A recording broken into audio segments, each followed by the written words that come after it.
here's ever raised the standard, and you get out there and you go, I'm going to go do this, and I'm committed. I'm going to change this. I'm going to make that happen. I'm going to lose 50 pounds. I'm going to take my company to the next level. And you're all excited. And then all of a sudden this voice in your head goes, who are you kidding? Who's ever had one of these? Raise your hand. Say, I. So once you raise your standard, you got to get certainty behind it. You can sustain it. And that means you got to change your limiting beliefs. You got to change your limiting beliefs. And who has limiting beliefs, by the way? Who? Everyone does. So you got to become aware of it, and you got to destroy it. Now, how to do that, honestly, if you've been to the UPW, you know how. If you haven't, come join me in San Jose or someplace else. When you change your limiting belief, everything changes. Because as you believe, so is it done unto you. If you believe you're right, or you believe you're wrong, you're right. Because whatever you're certain about, you find a way to support it. I always teach people to exercise. Try this. And if you know it, do it fresh. Look in this room real fast for everything that's brown in this room. I'm going to give you a test. What's brown? Quick. Look for brown. Look for brown. Look for brown. Brown hair, brown clothing, brown. Close your eyes. Tell me everything you saw in this room that's red. Raise your hand if you see more brown in your head than red and say, I. Open your eyes. Now look for red. Look for red. Look for red. Look for red. Look for red. Look for red. Look everywhere for red. Look for red. Raise your hand if you found more red this time. Raise your hand. Say I. Why? Because you're looking for it. Because whatever you focus on, you'll find. In fact, you'll find stuff that's not there. How many saw beige, called it brown just to feel successful? How many saw burgundy, called it red just to feel successful?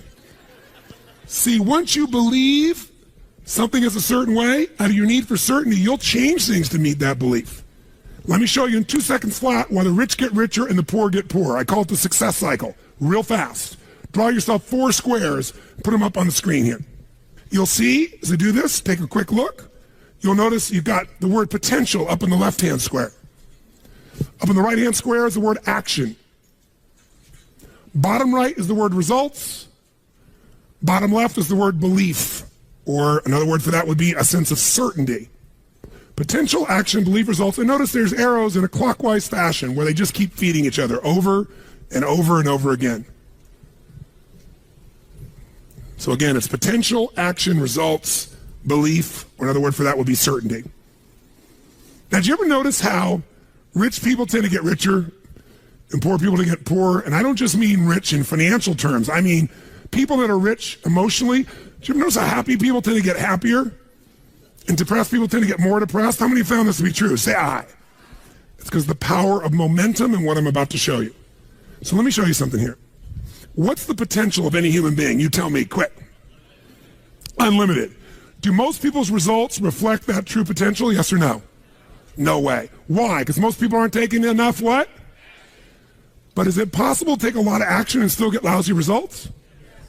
What if you got a salesman that works for you and they walk out and they knock on 100 doors and they say, you wouldn't want to buy anything from me, would you? Or they don't say that verbally, but they say it non-verbally. Is that going to affect their results? Yes or no? So it's not enough even to take enough action, because when we believe it's not going to work or we're uncertain, does that affect how much of our potential we tap? Yes or no? See, if you don't think it's going to work, you're not going to put out a bunch of your energy when you think it's going to fail. And by the way, when you're not sure, you tap little potential. Do you take little or a lot of action? When you're not sure, when you think it's not going to work, do you take massive action or little action? Now, when you take little potential with little action, what kind of results do you get? Little lousy results. And when you get lousy results, what does that do to your belief? You go, see, I told you it wasn't going to work. Told you it was a waste of time. And then, by the way, when you have less belief, how much more potential do you take? More or less? If it's possible, you tap less potential, more or less action. Less. And what happens to your results? They get even what? And now they got worse results. What does that do to your belief? And by the way, now you see the current economy. Isn't it true? Everybody out there is going, oh my God, the results are so bad, it's going to get worse in the future. So I better pull in my horns. There's less potential. So I'm not going to push as hard. I'm not going to take much action. Oh my God, I'm getting lousy results with little potential of action. Oh my God, it's going to get worse. That's what creates a recession, depression, whatever you want to call it. How do you change that? By the way, can it work the opposite direction? What would happen if something inside you gave you so much certainty inside of you that you felt absolutely certain that recession was your friend? that the worst economy for you was the greatest time on earth, that all you had to do is manage your state and apply your fundamentals and immerse, stay coached so you don't get off target, keep taking action, and you could own your business and you go to other people's businesses. How many believe that, by the way, now? Say aye. When you have that kind of certainty, are you going to use more of your potential when you go home or less? Which one, my friends? Are you going to take less or more action? When you are certain and you use lots of your potential with massive action, what kind of results do you get? Massive action gets massive results. What kind of belief do you get now when you get better results?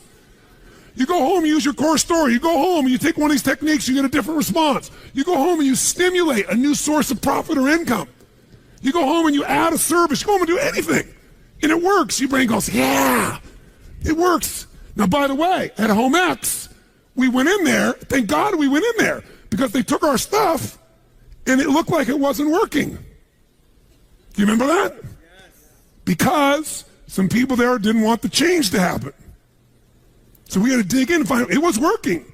We knew you can't take action. You can't sow that seed and reap nothing. So we uncovered what was really going on. You're going to have to watch for the same thing, depending upon the size of your organization. But bottom line, when you get great results, belief gets stronger. Now you're totally certain. Are you going to use more or less potential, my friends? Which one? More. You're going to take even more what? Going to even greater what? Even more certainty. And now what happens to your business? Boom, boom, boom, boom, boom, boom, boom. And now you have a different momentum. And so your economy does not have to reflect the economy. You get to create your economy.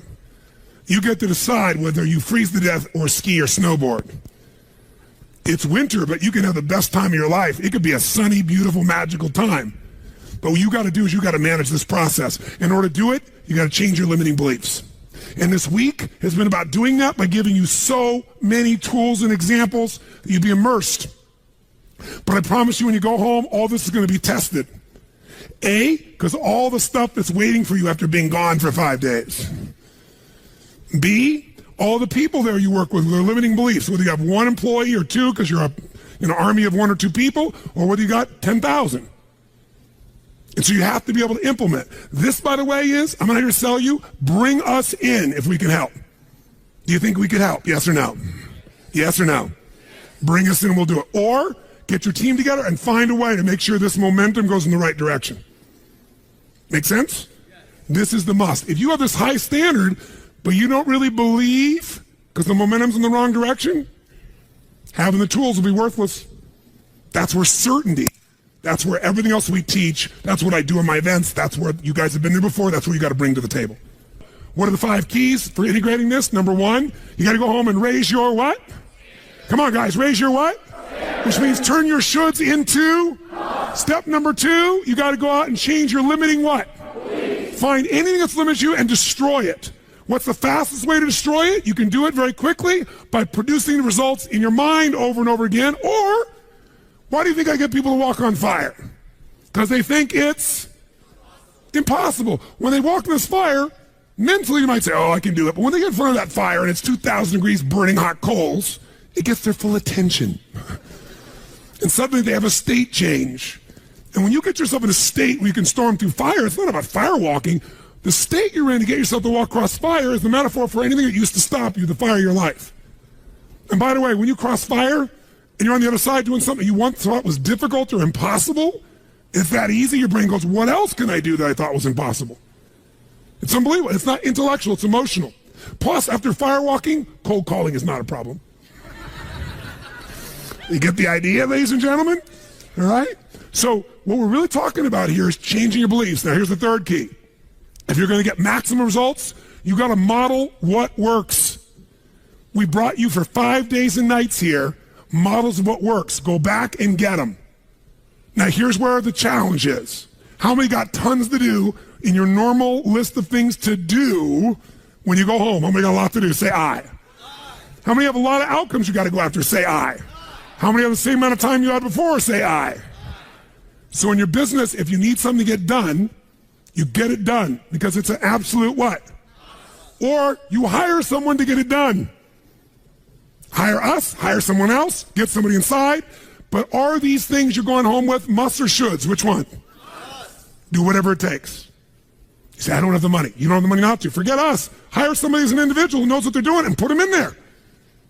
Leverage yourself. The only way you're going to get the game bigger is by taking a little bit of what, my friends?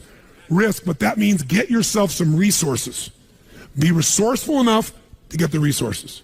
What's great about this? What is this opening? What is this creating? What's possible? What have I not seen? This is going to make me see. What have I learned from this? What can I learn from this? What am I willing to do to still have it the way I want it? That's the fourth step. You intensify, and you innovate. And then there's the final fifth step. And that fifth step's really simple, my friends. And that is step up and give.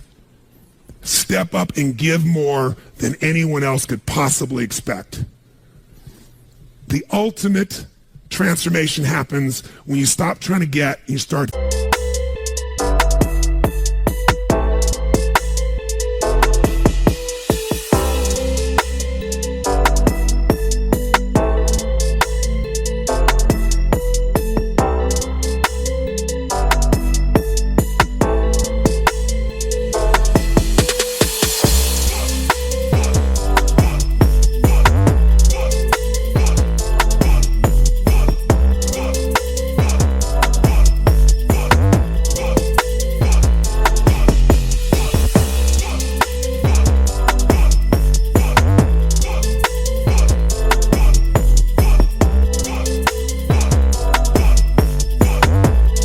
Give.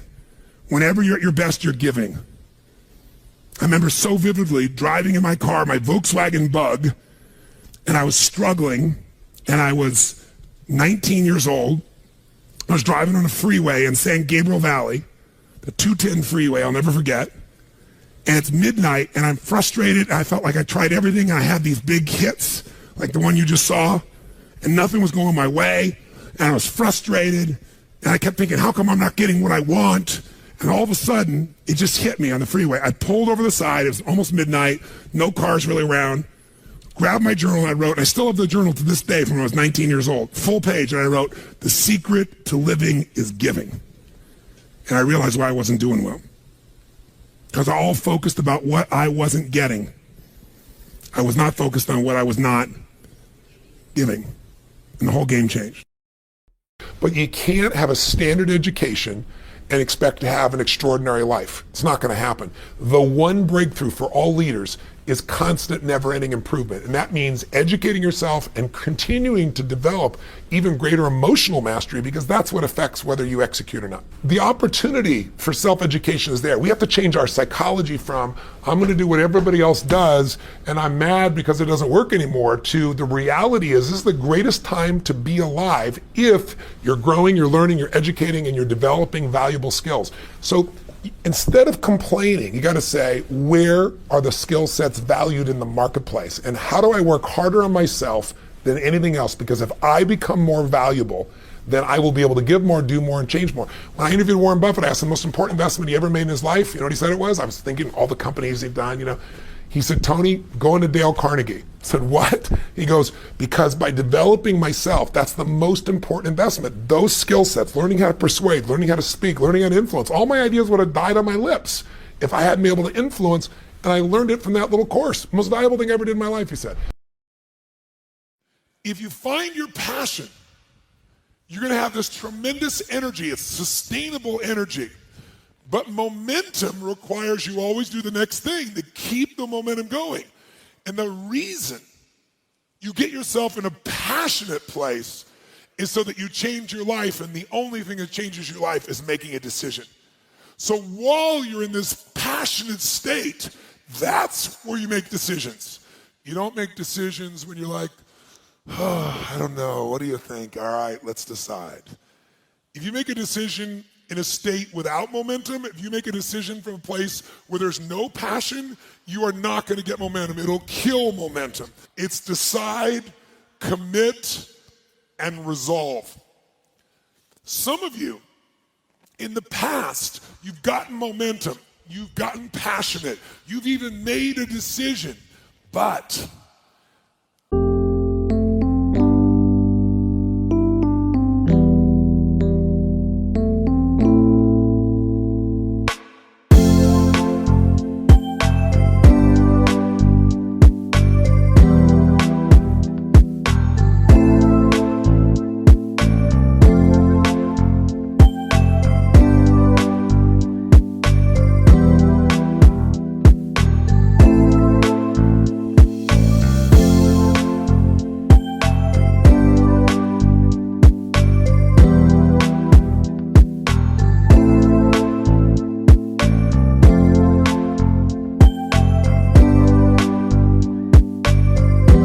decision is the first step.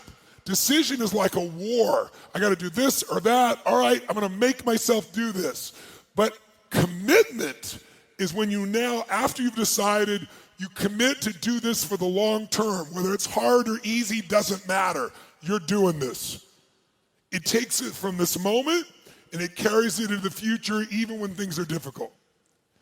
And the third state is resolve. Resolve means it's done. It's like, it doesn't even if you took action, it's done inside you, so it's done out there. There's no question whatsoever. Then once you decide, the only way the commitment and the energy and the momentum continues is if you take immediate, massive what, my friends? Massive what? Write down in your notes, massive action is the cure-all.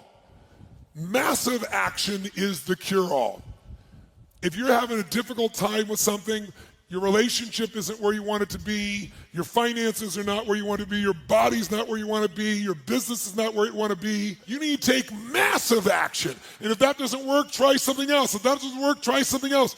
Keep going with massive action and you will find the way because it will give you momentum.